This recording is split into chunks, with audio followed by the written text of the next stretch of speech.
Mga pagbasa ng mga salita ng makapangyarihang Diyos ukol sa paghahangad sa katotohanan.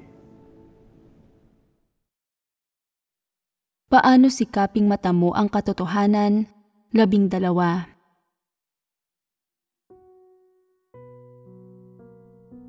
Sa mga huling pagtitipon, nagbahaginan tayo sa mga paksa hinggil sa pag-aasawa sa pagbitiw sa mga paghahangad, mithiin, at hangarin ng mga tao, hindi ba? Natapos na natin ang pagbabahaginan sa mga paksang tungkol sa pag-aasawa. Sa pagkakataong ito, dapat tayong magbahaginan sa mga paksang tungkol sa pamilya. Tingnan muna natin kung anong mga aspekto ng pamilya ang may kinalaman sa mga paghahangad, mithiin, at hangarin ng mga tao. Dapat alam ng mga tao ang konsepto ng pamilya. Ang mga unang bagay na pumapasok sa isipan ng mga tao sa tuwing nababanggit ang paksang ito ay ang komposisyon at mga miyembro ng isang pamilya at ang ilang gawain at taong may kinalaman sa pamilya. Maraming paksang may kinalaman sa pamilya. Gaano man karaming imahe at kaisipan ang umiiral sa isip mo, nauugnay ba ang mga ito sa pagbitiw sa mga paghahangad, mithiin, at hangarin ng isang tao na pagbabahaginan natin ngayong araw? Ni hindi mo alam kung may kaugnayan ang mga bagay na ito bago natin simulan ang ating pagbabahaginan. Kaya bago tayo magpatuloy sa pagbabahagi, maaari ba ninyong sabihin sa akin kung ano ba ang isang pamilya sa isip ng mga tao o ang anumang bagay na maiisip ninyo na dapat bitiwan pagdating sa pamilya? Noong nakaraan, pinag-usapan natin ang tungkol sa ilang aspektong nauugnay sa mga paghahangad, mithiin, at hangarin ng mga tao. Natukoy ba ninyo kung ano ang nakapaloob sa bawat aspekto nitong paksang pinagbabahaginan natin? Alinmang aspekto ang nakapaloob, ang kailangang bitiwan ng mga tao ay hindi ang usapin mismo, kundi ang mga maling ideya at pananaw na ginagamit nila sa pagharap dito. Gayon din ang iba't ibang problema na mayroon ang mga tao kaugnay sa usaping ito. Ang iba't ibang problemang ito ay ang pinakamahalagang punto na dapat nating pagbahaginan tungkol sa mga gayong aspekto. Ang iba't ibang problemang ito ay mga isyu na nakakaapekto sa paghahangad ng mga tao sa katotohanan, o mas tiyak na sabihing lahat ng ito ay mga isyu na humahadlang sa mga tao sa paghahangad at pagpasok sa katotohanan. Ibig sabihin, kung mayroong mga paglihis o problema sa kaalaman mo sa isang usapin, magkakaroon din ng mga katumbas na problema sa iyong saloobin, diskarte, o pangangasiwa sa usaping ito, at ang mga katumbas na problemang ito ay ang mga paksa na kailangan nating pagbahaginan. Bakit natin kailangang pagbahaginan ang mga ito?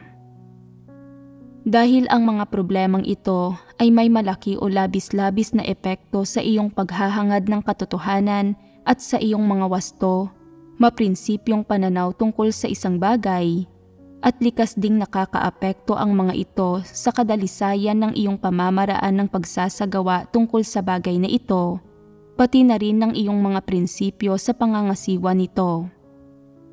Gaya noong nagbahaginan tayo tungkol sa mga paksa ng mga personal na hilig, libangan, at pag-aasawa, nagbabahaginan tayo sa paksa ng pamilya dahil maraming maling ideya, pananaw, at saloobin ang mga tao tungkol sa pamilya, o dahil ang pamilya mismo ay nagdudulot ng maraming negatibong impluwensya sa mga tao, at ang mga negatibong impluwensyang ito ay likas na magtutulak sa kanila na panghawakan ang mga maling ideya at pananaw.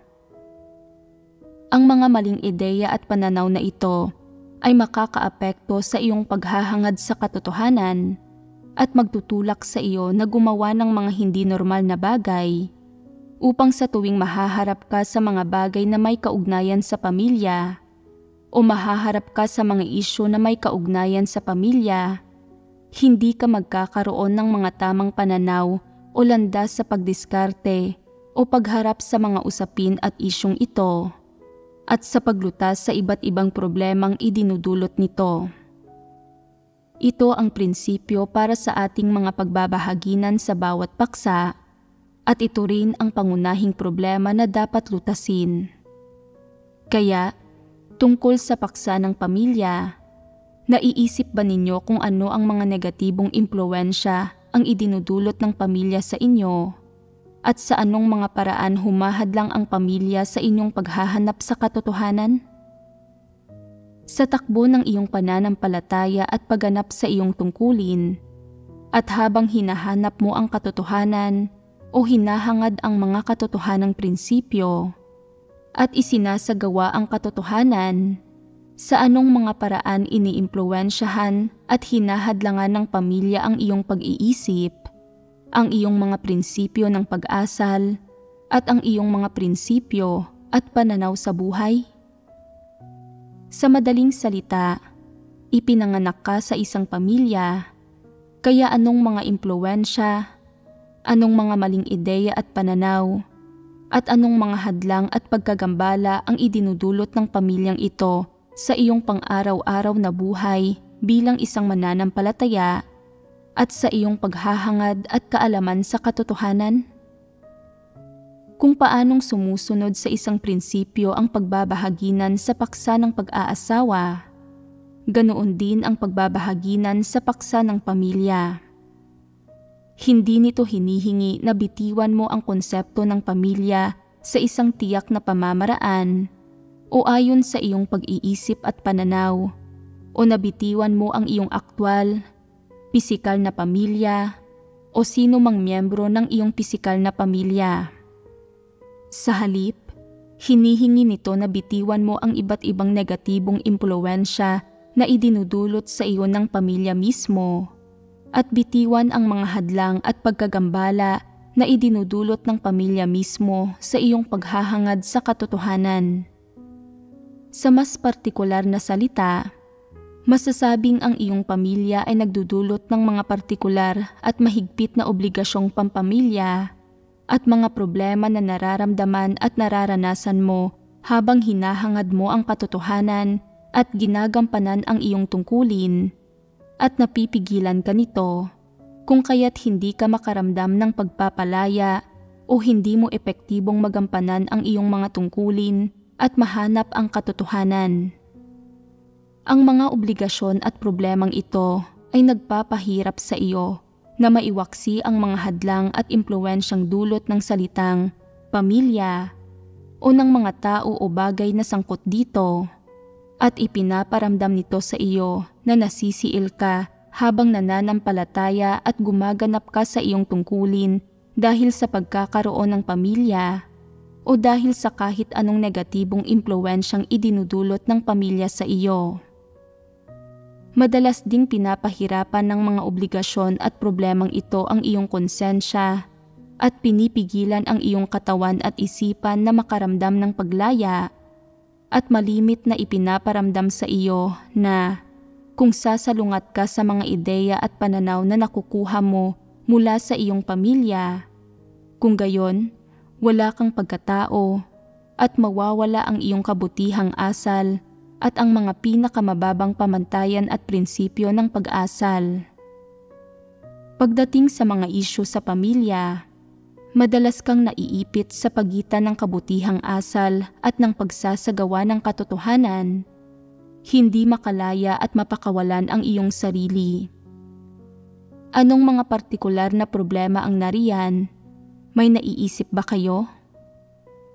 Kahit minsan ba ay nararamdaman ninyo ang ilang bagay na kababanggit ko lang ngayon sa inyong pang-araw-araw na buhay? Sa pamamagitan ng pagbabahagi ng Diyos, naaalala ko na dahil nagkaroon ako ng mga maling pananaw tungkol sa aking pamilya, hindi ko maisagawa ang katotohanan at inusig ako ng aking konsensya tungkol sa pagsasagawa ko nito. Dati-rati, Noong katatapos ko lang sa aking pag-aaral at nais kong ilaan ang sarili ko sa pagganap ng aking tungkulin, nagtatalo ang kalooban ko. Pakiramdam ko, dahil pinalaki ako ng aking pamilya at ginastusan nila ang aking pag-aaral sa buong panahong ito. Ngayong nakapagtapos na ako sa universidad, kung hindi ako kikita ng pera at hindi ko tutustusan ang aking pamilya, magiging isa akong taong walang galang sa magulang at walang pagkatao na mabigat sa aking konsensya. Noong panahong iyon, nahirapan ako tungkol sa bagay na ito sa loob ng ilang buwan hanggang sa wakas ay nakahanap ako ng paraan upang makalaya sa pamamagitan ng mga salita ng Diyos. At nagpasya akong gawin ang aking makakaya para magampanan ang aking tungkulin. Pakiramdam ko ay talagang nakakaapekto sa mga tao ang mga maling pananaw na ito tungkol sa pamilya. Ito ay isang tipikal na halimbawa.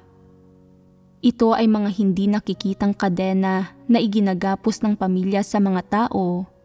At ito rin ay mga problema na idinudulot ng mga damdamin, ideya o pananaw ng mga tao tungkol sa kanilang pamilya na nakakaapekto sa kanilang buhay, mga paghahangad at pananampalataya. Sa isang banda, nagsasanhi ng kagipitan at pasanin sa kaibuturan ng iyong puso ang mga problemang ito na paminsan-minsan ay nagdudulot ng masasamang damdamin. Sino ang may anumang idadagdag? Nagkikimkim ako ng isang pananaw na bilang isang bata na ngayon ay malaki na. Dapat akong magpakita ng paggalang sa magulang at mag-asikaso sa lahat ng alalahanin at problema ng mga magulang ko. Pero dahil ginagawa ko ang tungkulin ko ng full-time, hindi ko magawang maging masunurin sa aking mga magulang o gumawa ng ilang bagay para sa kanila.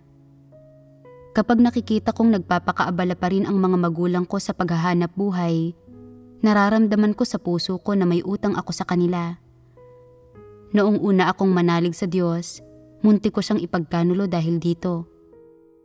Isa rin itong negatibong epekto ng pag-impluwensya ng pamilya ng isang tao sa kanyang pag-iisip at mga ideya. Muntik mo nang ipagkanulo ang Diyos, ngunit ang ilang tao ay talagang nagkanulo sa Diyos. Ang ilang tao ay hindi kayang bumitiw sa kanilang pamilya dahil sa kanilang mga matatag na kuro-kuro tungkol sa pamilya. Sa huli, pinili nilang patuloy na mamuhay alang-alang sa kanilang pamilya at isuko ang pagganap ng kanilang mga tungkulin.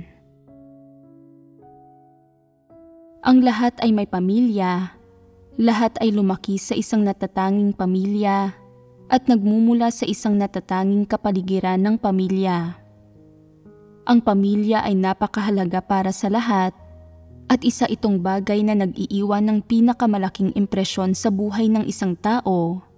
Isang bagay mula sa kaibuturan na mahirap isuko at bitiwan. Ang hindi kayang bitiwan ng mga tao at ang para sa kanila ay mahirap isuko ay hindi ang bahay ng pamilya o ang lahat ng aparato, kasangkapan at kagamitan na nasa loob nito, kundi ang mga miyembrong bumubuo sa pamilyang iyon o ang kapaligiran at damdamin na dumadaloy rito. Ito ang konsepto ng pamilya sa isip ng mga tao. Halimbawa, ang mga nakatatandang miyembro ng pamilya, lolo't lola at mga magulang, ang mga kapareho mo ng edad, mga kapatid at asawa, at ang nakababatang henerasyon, ang sarili mong mga anak. Ito ang mahahalagang miyembro sa konsepto ng pamilya ng mga tao at sila rin ay mahahalagang bahagi ng bawat pamilya. Ano ang ibig sabihin ng pamilya sa mga tao? Para sa mga tao, nangangahulugan ito ng emosyonal na pagtustos at isang espiritual na kakapitan. Ano pa ang ibang kahulugan ng pamilya? Isang lugar kung saan nakakaranas ang isang tao ng kasiglahan, kung saan malayang nasasabi ng isang tao ang nasa puso niya, o kung saan maaari siyang maging mapagpalayaw at kapritsoso.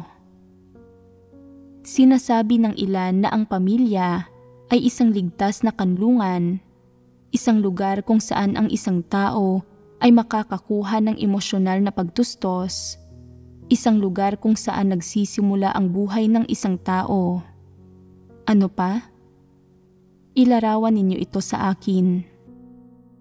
Sa tingin ko, ang tahanan ng pamilya ay isang lugar kung saan lumalaki ang mga tao, isang lugar kung saan sinasamahan ng mga miyembro ng pamilya ang isa't isa at nakadepende sila sa isa't isa. Magandang sagot. Ano pa? Madalas kong isipin noon na ang pamilya ay isang komportableng kanlungan. Gaano man karaming kawalang katarungan ang naranasan ko sa mundo, sa tuwing umuwi ako, lubusang gumagaan ang isip at kalooban ko dahil sa suporta at pag-unawa ng pamilya ko. Kaya sa ganyang diwa ko naramdaman na ang pamilya ay isang ligtas na kanlungan. Ang tahanan ng pamilya ay isang lugar na puno ng kaginhawahan at kasiglahan, hindi ba? Mahalaga ang pamilya sa isip ng mga tao. Sa tuwing masaya ang isang tao, nais niyang ibahagi sa pamilya niya ang kanyang kagalakan. Sa tuwing nababagabag at nalulungkot ang isang tao, umaasa rin siya na maipagtatapat niya ang kanyang mga problema sa kanyang pamilya. Sa tuwing nakakaramdam ang mga tao ng anumang kagalakan, galit, kalungkutan, at kaligayahan, nakakagawian nilang ibahagi ang mga ito sa kanilang pamilya nang walang anumang bigat sa pakiramdam o pasanin. Para sa bawat tao, ang pamilya ay isang magiliw at magandang bagay, isang uri ng panustos para sa espiritu na hindi kayang bitiwan ng mga tao o na hindi kaya ng mga tao na wala sa kanila sa anumang punto ng kanilang buhay. At ang tahanan ng pamilya ay isang lugar na nagbibigay ng napakalaking suporta sa isipan, katawan at espiritu ng mga tao. Sa makatuwid, ang pamilya ay isang bahagi ng buhay ng bawat tao na hindi maaaring mawala. Ngunit anong uri ng mga negatibong impluwensya mayroon ang lugar na ito sa kanilang paghahangad sa katotohanan na napakahalaga sa pag-iral at buhay ng mga tao? Una sa lahat, masasabi ng may katiyakan na gaano man kahalaga ang pamilya sa pag-iral at buhay ng mga tao o kung ano ang papel na ginagampanan nito at kung ano ang silbi nito sa kanilang pag-iral at buhay, lumilikha pa rin ito ng ilang problema. Kapwa malalaki man o maliliit, sa mga tao sa kanilang landas ng paghahangad sa katotohanan. Bagamat gumaganap ito ng mahalagang papel sa paghahangad ng mga tao sa katotohanan, lumilikha din ito ng lahat ng uri ng gulo at problema na mahirap iwasan. Ibig sabihin, habang naghahangad at nagsasagawa ang mga tao sa katotohanan, ang iba't ibang psikolohikal at ideolohikal na problemang nilikha ng pamilya, pati na ang mga problemang may kinalaman sa mga formal na aspekto, ay nagdudulot ng malaking problema sa mga tao. Kaya, ano ba talaga ang kaakibat ng mga problemang ito? Siyempre, sa proseso ng paghahangad sa katotohanan, naranasan na ng mga tao ang iba't ibang dami at kalubhaan ng mga problemang ito. Kaya lang, hindi nila maingat na pinag-isipan at pinagnilay-nilayan ang mga ito upang malaman kung ano talaga ang mga likas na issue. Higit pa rito, hindi nila nakilala ang diwa ng mga problemang ito, lalo na ang mga katotohanang prinsipyo na dapat maunawaan at sundin ng mga tao. Kaya ngayon, magbahaginan tayo sa paksa ng pamilya at kung anong mga problema at hadlang ang idinudulot ng pamilya sa daan ng paghahangad ng mga tao sa katotohanan, pati na kung anong mga paghahangad, mithiin at hangarin ang dapat bitiwan ng mga tao pagdating sa isyu ng pamilya. ito ay talagang totoong problema. Bagamat malawak ang paksa ng pamilya, nagdudulot pa rin ito ng mga partikular na problema. Ang problemang pagbabahaginan natin ngayon ay ang negatibong impluwensya, panghihimasok at hadlang na kinakaharap ng mga tao sa landas ng paghahangad sa katotohanan dahil sa pamilya. Ano ang unang problemang dapat bitiwan ng isang tao tungkol sa pamilya? Ito ay ang pagkakakilanlan na namamana ng isang tao mula sa pamilya. Isa itong mahalagang usapin. Partikular nating pag-usapan kung gaano kahalaga ang usaping ito. Ang bawat isa ay nagmumula sa isang natatanging pamilya. Bawat isa ay may sariling natatanging pinagmulan at kapaligiran ng pamumuhay, sariling kalidad ng buhay, at partikular na paraan ng pamumuhay at mga gawi sa buhay. Ang bawat tao ay nagmamana ng isang natatanging pagkakakilanlan mula sa kapaligiran ng pamumuhay at pinagmulan ng kanyang pamilya. Ang natatanging pagkakakilanlan na ito ay hindi lamang kumakatawan sa partikular na halaga ng bawat tao sa lipunan at sa ibang tao, kundi isa ring natatanging simbolo at tatak. Kaya ano ang ipinapahiwatig ng tatak na ito? Ipinapahiwatig nito kung ang isang tao ay itinuturing na respetado o aba sa grupong kinabibilangan niya. Itinatakda ng natatanging pagkakakilanlan na ito ang katayuan ng isang tao sa lipunan at sa ibang tao, at ang katayuang ito ay minana mula sa pamilya kung saan siya isinilang. Sa makatuwid, ang pinagmulan ng iyong pamilya at ang uri ng pamilyang kasama mo sa buhay ay napakahalaga dahil may kaugnayan ang mga ito sa iyong pagkakakilanlan at katayuan sa ibang tao at sa lipunan. Kaya, ang iyong pagkakakilanlan at katayuan ang nagtatakda kung respetado o aba ang iyong katayuan sa lipunan, kung ikaw ay iginagalang, hinahangaan at tinitingala ng iba, o kung ikaw ay kinasusuklaman, dumaranas ng diskriminasyon at niyuyurakan ng iba. Dahil tiyak na nakakaapekto sa kanilang sitwasyon at kinabukasan sa lipunan ang pagkakakilanlan na minana ng mga tao sa kanilang pamilya, ang minanang pagkakakilanlan na ito ay napakaseryoso at napakahalaga sa bawat tao. Dahil tiyak na nakakaapekto ito sa iyong katanyagan, katayuan at kahalagahan sa lipunan, at sa iyong pakiramdam ng karangalan o kahihiyan sa buhay na ito, ikaw mismo ay may tendensiyang lubos na pahalagahan ang iyong pamilya at ang pagkakakilanlan na minana mo mula sa iyong pamilya.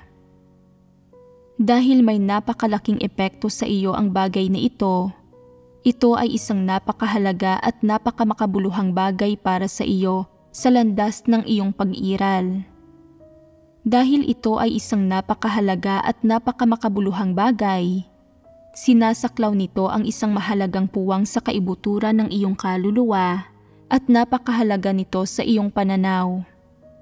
Hindi lamang napakahalaga sa iyo ang pagkakakilanlan na minana mo mula sa iyong pamilya, kundi tinitingnan mo rin ang pagkakakilanlan ng sino mang kilala mo o hindi mo kilala mula sa parehong perspektiba, gamit ang parehong mga paningin at sa parehong paraan, at ginagamit mo ang perspektibang ito para timbangin ang pagkakakilanlan ng lahat ng nakakasalamuha mo. Ginagamit mo ang pagkakakilanlan nila para husgahan ang kanilang pagkatao at para tukuyin kung paano humarap at makipag-ugnayan sa kanila. Kung makikipag-ugnayan ka sa kanila sa mga paraang magiliw at pantay, o magiging sunod-sunuran sa kanila at susundin ang bawat salita nila, o basta lang na makikipag-ugnayan sa kanila at titingnan sila ng mapanghamak at may diskriminasyon, o makikisama at makikipag-ugnayan pa sa kanila sa mga paraang hindi makatao at hindi pantay. Ang mga ganitong paraan ng pagtingin sa mga tao at pagharap sa mga bagay-bagay ay pangunahing itinatakda ng pagkakakilanlan na nakukuha ng isang tao mula sa kanyang pamilya. Ang pinagmulan at katayuan ng iyong pamilya ang nagpapasya ng magiging katayuan mo sa lipunan, at ang uri ng katayuan mo sa lipunan ang nagpapasya sa mga paraan at prinsipyo ng iyong pagtingin at pagharap sa mga tao at mga bagay-bagay. Sa makatuwid, ang saloobin at mga paraang pinaiiral ng isang tao sa pagharap sa mga bagay-bagay ay nakasalalay sa malaking bahagi sa pagkakakilanlan na minana niya sa kanyang pamilya. Bakit ko sinasabing sa malaking bahagi? May ilang partikular na sitwasyon na hindi natin pag-uusapan. Para sa karamihan ng tao, ang sitwasyon ay katulad ng inilarawan ko ngayon. Ang lahat ay may tendensiyang maimpluwensyahan ng pagkakakilanlan at katayuan sa lipunan na nakukuha nila mula sa kanilang pamilya, at ang lahat ay may tendensiya ring pairalin ang mga kaukulang pamamaraan ng pagtingin at pagharap sa mga tao at bagay ayon sa pagkakakilanlang ito at sa katayuan sa lipunan. Ito ay napakanatural. Dahil tiyak na ito ay isang bagay na hindi maiiwasan at isang pananaw sa pag-iral na likas na nanggagaling sa pamilya ng isang tao.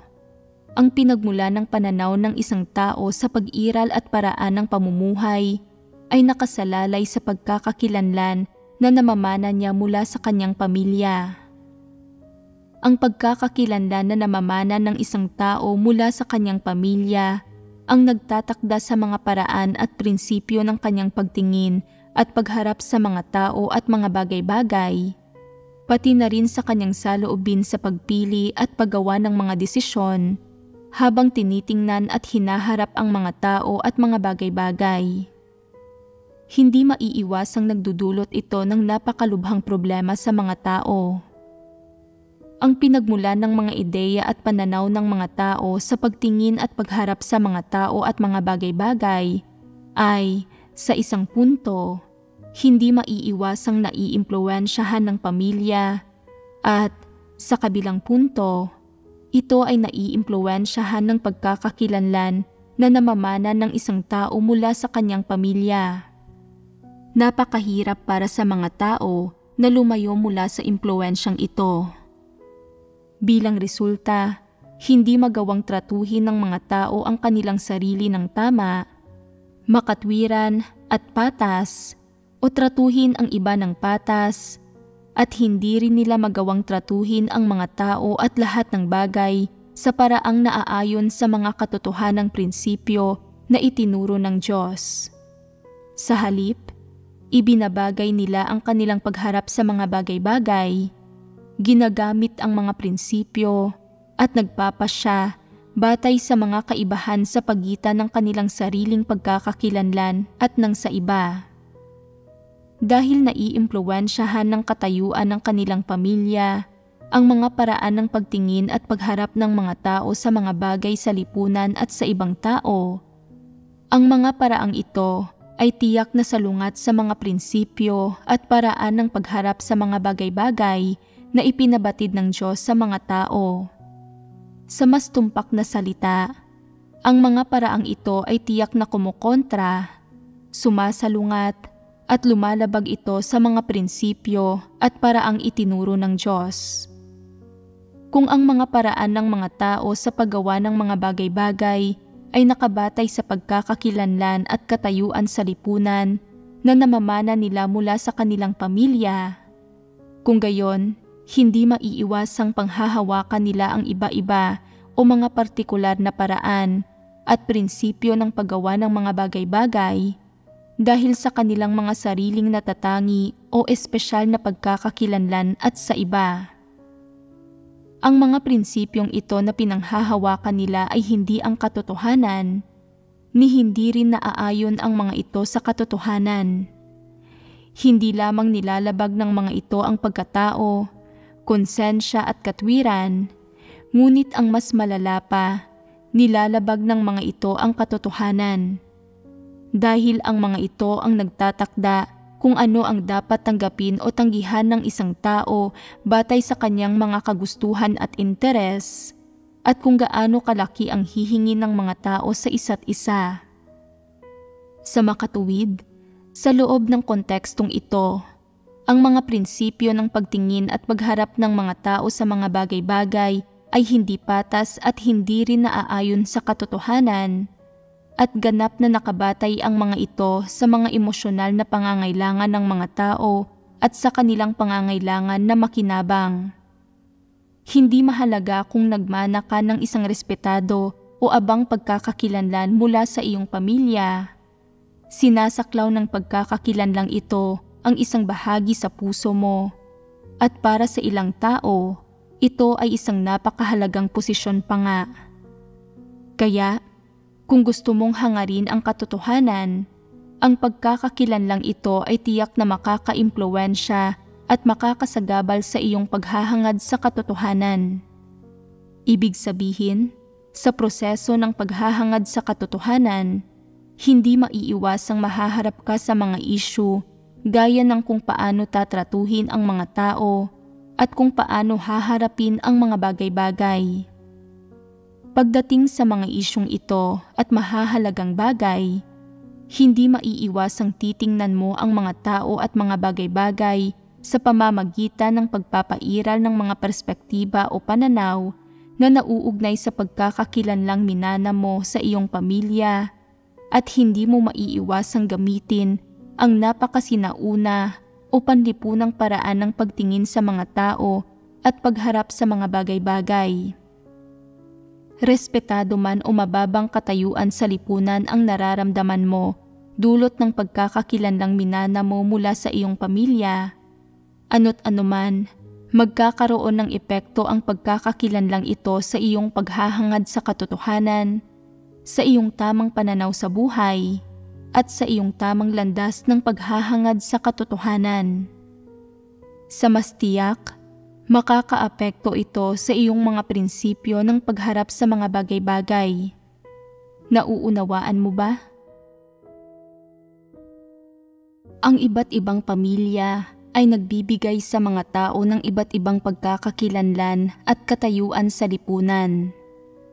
Ang pagkakaroon ng isang magandang katayuan sa lipunan at isang respetadong pagkakakilanlan ay isang bagay na ikinatutuwa at ipinagdiriwang ng mga tao. Samantalang iyong mga nagmamana naman ng kanilang pagkakakilanlan mula sa isang hamak at abang pamilya ay nakakaramdam ng pagiging mas mababa at nahihiyang humarap sa iba, at nararamdaman din nila na hindi sila sineseryoso o pinahahalagahan. Madalas ding dumaranas ng diskriminasyon ang gayong mga tao na nagiging dahilan para makaramdam sila ng pagdadalamhati at mababang kumpiyansa sa sarili sa kaibuturan ng kanilang puso. Halimbawa, maaaring mga magsasakang nagtatanim at nagbebenta ng mga gulay ang mga magulang ng ilang tao. Maaari namang mga mangangalakal na may maliit na negosyo ang mga magulang ng ilan, tulad ng pagpapatakbo ng isang pwesto sa kalye o pagtitinda sa kalye. Maaaring ang magulang ng ilang tao ay nagtatrabaho sa craft industry, gumagawa at nagkukumpuni ng mga damit, o umaasa sa mga handicraft para maghanap buhay at masuportahan ang kanilang buong pamilya. Ang mga magulang ng ilang tao ay maaaring nagtatrabaho sa industriya ng pagsisilbi bilang mga tagapaglinis o yaya. Ang ilang magulang ay maaaring nagtatrabaho sa negosyo ng paghahakot o transportasyon. Ang ilan ay maaaring mga masahista, beautician o barbero, at ang ilang magulang ay maaaring nagkukumpuni ng mga bagay para sa mga tao tulad ng mga sapatos, bisikleta, salamin sa mata at iba pa.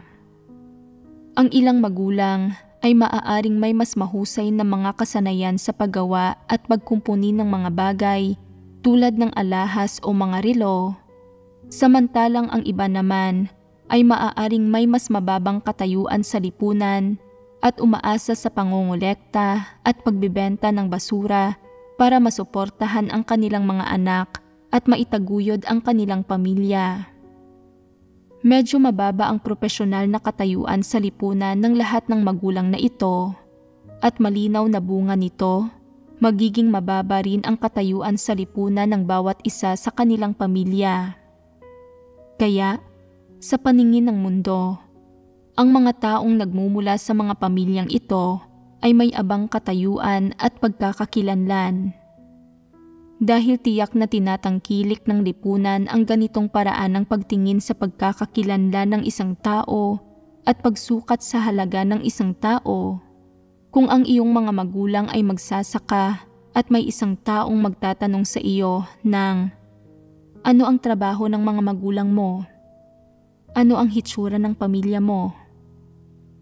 Sasagot ka ng, ang mga magulang ko, sila ay hindi na mahalagang pag-usapan ito. At hindi ka maglalakas loob na sabihin kung ano ang trabaho nila dahil masyado kang nahihiya. Kapag nakikipagkita ka sa mga kaklase at kaibigan o lumalabas para maghapunan, ipinapakilala ng mga tao ang kanilang sarili at ikinukwento ang magandang pinagmulan ng kanilang pamilya o ang kanilang mataas na katayuan sa lipunan. Ngunit kung mula ka sa isang pamilya ng mga magsasaka, mga hamak na mangangalakal o mga naglalako, hindi mo gugustuhing sabihin ito at makakaramdam ka ng hiya. Mayroong isang sikat na kasabihan sa lipunan na nagsasabing, huwag tanungin ang isang bayani tungkol sa kanyang pinanggalingan. Napakarangal pakinggan ng kasabihang ito at para sa mga may mababang katayuan sa lipunan, nagbibigay ito ng isang maliit na pag-asa at isang kislap ng liwanag, pati na rin ng kaunting kapanatagan. Ngunit bakit sikat ang ganitong kasabihan sa lipunan? Dahil ba masyadong binibigyang pansin ng mga tao sa lipunan ang kanilang pagkakakilanlan, halaga at katayuan sa lipunan?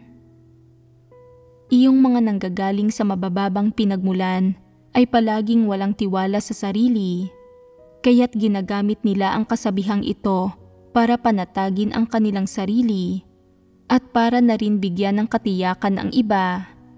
Iniisip na bagamat mababa ang kanilang katayuan at pagkakakilanlan, mayroon naman silang isang nakatataas na estado ng pag-iisip na isang bagay na hindi matututunan. Gaano man kababa ang iyong pagkakakilanlan, kung nakatataas ang iyong estado ng pag-iisip, nagpapatunay ito na isa kang marangal na tao, higit pa kaysa sa mga taong may respetadong pagkakakilanlan at katayuan. Anong isyu ang ipinahihiwatig nito? Habang lalong sinasabi ng mga tao na huwag tanungin ang isang bayani tungkol sa kanyang pinanggalingan, lalo nitong pinatutunayan na inaalala nila ang kanilang pagkakakilanlan at katayuan sa lipunan. Lalo na kapag ang pagkakakilanlan at katayuan sa lipunan ng isang tao ay lubhang payak at abang-aba, ginagamit nila ang kasabihang ito para panatagin ang kanilang sarili at makabawi sa kahungkagan at pagkadismaya sa puso nila. Ang mga magulang ng ilang tao ay mas masahol pa kaysa sa mga hamak na mangangalakal at mga naglalako, mga magsasaka at artesano, o mas masahol pa kaysa sa mga magulang na gumagawa ng alinman sa mga walang kabuluhan, hamak, at lalo na iyong mga trabahong mababa ang kita sa lipunan. Kaya ang pagkakakilanlan at katayuan sa lipunan na namamana nila mula sa kanilang mga magulang ay lalo pang mas aba. Halimbawa, ang mga magulang ng ilang tao ay tunay na may masamang reputasyon sa lipunan. Hindi talaga nila ginagawa ang mga bagay na dapat nilang gawin at wala silang hanap buhay na katanggap-tanggap sa lipunan o permanenteng kita, kaya nahihirapan silang tustusan ang mga gasto sa pamumuhay ng kanilang pamilya. Ang ilang magulang ay madalas na nagsusugal at nalulugi sa bawat taya. Sa huli, naiiwang hikahos at walang pera ang pamilya. Hindi kayang bayaran ang pang-araw-araw na gastusin. Ang mga batang ipinanganak sa pamilyang ito ay nagsusuot ng maruruming damit, nagugutom at namumuhay sa kahirapan. Sa tuwing nagdaraos ang paaralan ng mga pagpupulong ng mga magulang at guro, hindi kailanman sumisipot ang kanilang mga magulang at alam ng mga guro na nasa sugalan ang mga ito. Halatang halata kung anong uri ng pagkakakilanlan at katayuan mayroon ang mga batang ito sa mga mata ng kanilang mga guro at kaklase. Tiyak na mararamdaman ng mga batang ipinanganak sa ganitong uri ng pamilya na hindi nila maipagmamalaki ang kanilang sarili sa paligid ng iba. Kahit na mag-aral sila ng mabuti at magsikap, at kahit na matalas ang isip nila at namumukod tangi sa karamihan, itinakda na ng pagkakakilanlang minana nila sa pamilyang ito ang kanilang katayuan at halaga sa mga mata ng ibang tao. Maaaring makaramdam ang isang tao na siya ay nahihigpitan at nagdadalamhati dahil dito. Saan nagmumula ang dalamhati at paghihigpit na ito?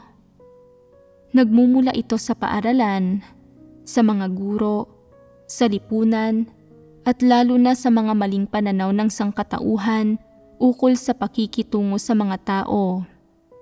Hindi ba totoo ito? Ang ilang magulang ay walang partikular na masamang reputasyon sa lipunan, ngunit nakagawa sila ng ilang hindi kanais-nais na bagay. Halimbawa, isipin ninyo ang mga magulang na nakulong at nasentensyahan dahil sa pagdispalko at pagtanggap ng mga suhol, o dahil sa nilabag nila ang batas sa pamamagitan ng paggawa ng iligal na bagay o pagsali sa pangangapital at panghuhot-hot. Ang resulta, mayroon silang negatibo at masamang epekto sa kanilang pamilya sa pamamagitan ng pagpilit sa kanilang mga kapamilya na tiisin ang kahihiyang ito kasama nila. Kaya, ang mapabilang sa ganitong uri ng pamilya ay mabisang mas may malaking epekto sa pagkakakilanlan ng isang tao. Hindi lamang aba ang kanyang pagkakakilanlan at katayuan sa lipunan, kundi minamaliit din siya at binabansagan pa nga ng mga titulong gaya ng dispalkador at miyembro ng pamilyang magnanakaw. Sa sandaling mabansagan ang isang tao ng mga ganitong titulo, magkakaroon ito ng mas malaki pang epekto sa kanyang pagkakakilanlan at katayuan sa lipunan at higit pang palalalain ang kanyang suliranin sa lipunan, at dahil dito ay mas mararamdaman niyang hindi niya maipagmalaki ang kanyang sarili. Gaano ka man labis na magsikap o gaano ka pa kapalakaibigan, hindi mo pa rin mababago ang iyong pagkakakilanlan at katayuan sa lipunan. Siyempre, ang mga gayong kahihinatnan ay ang epekto rin na dala ng pamilya sa pagkakakilanlan ng isang tao. Mayroon ding mga kaayusan ng pamilya na medyo komplikado. Halimbawa, ang ilang tao ay walang totoong ina, kundi isang madrasta lamang na hindi masyadong mabait o maunawain sa kanila at hindi nagbigay sa kanila ng labis na pag-aalaga o pagmamahal ng isang ina habang lumalaki sila. Kaya para sa kanila, ang mapabilang sa ganitong pamilya ay epektibong nakapagbibigay sa kanila ng isang partikular na pagkakakilanlan, iyong walang may gusto sa kanila. Sa konteksto ng partikular na pagkakakilanlang ito, lalo silang nalulungkot at pakiramdam nila ay mas mababa ang kanilang katayuan kaysa sa sino mang iba pa. Wala silang nararamdamang kaligayahan, walang pakiramdam ng pag-iral, ni walang layon para mabuhay, at lalo nilang nararamdaman na mas mababa at kapuspalad sila. Mayroong iba pang mga tao na may masalimuot na kaayusan ng pamilya dahil ang kanilang ina, sanhi ng ilang partikular na sitwasyon, ay ilang ulit ng nag-asawa, kaya't mayroon silang mangilan-ngilan na amain at hindi nila alam kung sino ang tunay nilang ama. Tinutukoy nito kung anong uri ng pagkakakilanlan ang makukuha ng gayong tao sa pagiging parte ng ganitong partikular na pamilya. Magiging mababa sa mga mata ng iba ang kanilang katayuan sa lipunan, at paminsan-minsan ay magkakaroon ng mga taong gagamit sa mga isyong ito o ilang opinyon tungkol sa pamilya para ipahiya ang taong ito at para siraan at galitin ito. Hindi lamang nito mapapababa ang pagkakakilanlan at katayuan ng tao sa lipunan, kundi mapapahiya rin sila at hindi magagawang harapin ang iba dahil dito. Bilang buod, ang partikular na pagkakakilanlan at katayuan sa lipunan na namamana ng mga tao mula sa pagiging parte ng isang partikular na pamilya katulad ng mga nabanggit ko, o ang karaniwang, ordinaryong pagkakakilanlan at katayuan sa lipunan na namamana ng mga tao mula sa pagiging parte ng isang karaniwang, ordinaryong pamilya ay isang uri ng bahagyang kirot sa kaibuturan ng kanilang puso. Ito ay parehong isang kadena at isang pasanin, ngunit hindi ito kayang iwaksi ng mga tao at hindi sila handang iwanan ito. Dahil para sa bawat tao, ang tahanan ng pamilya ay ang lugar kung saan sila ipinanganak at lumaki, at ito rin ay isang lugar na puno ng kabuhayan. Para sa mga taong may pamilyang nagpapapasan sa kanila ng isang hamak at mababang katayuan sa lipunan at pagkakakilanlan, parehong mabuti at masama ang pamilya dahil sa psikolohikal na aspekto, ang mga tao ay hindi mabubuhay ng walang pamilya. Ngunit pagdating sa kanilang mga aktwal at objetibong pangangailangan, ang pamilya ay nagdulot sa kanila ng iba't ibang antas ng kahihiyan. Pinipigilan silang makuha ang paggalang at pag-unawa na nararapat nilang makuha mula sa ibang tao at sa lipunan. Kaya para sa pangkat na ito ng populasyon, ang tahanan ng pamilya ay isang lugar na pareho nilang minamahal at kinamumuhian. Ang ganitong uri ng pamilya ay hindi pinahahalagahan o hinahangaan ng sino man sa lipunan, bagkus ay dinidiskrimina at minamaliit ng iba. Tiyak na dahil dito, ang mga taong ipinanganak sa ganitong uri ng pamilya ay nagmamana rin ng parehong pagkakakilanlan, katayuan at halaga. Ang kahihiyang nararamdaman nila dahil sa pagiging parte ng pamilyang ito ay kadalasang nakakaapekto sa kanilang pinakamalalim na emosyon, sa kanilang mga pananaw sa mga bagay-bagay, at gayon din sa mga paraan ng kanilang pagharap sa mga bagay-bagay. Hindi maiiwasang lubos itong makakaapekto sa kanilang paghahangad sa katotohanan, at gayon din sa kanilang pagsasagawa ng katotohanan habang hinahangad nila ito. Ito ay tiyak na dahil makakaapekto ang mga bagay na ito sa paghahangad at pagsasagawa ng mga tao sa katotohanan, na anuman ang pagkakakilanlang minana mo sa iyong pamilya, kailangan mong bitiwan ito.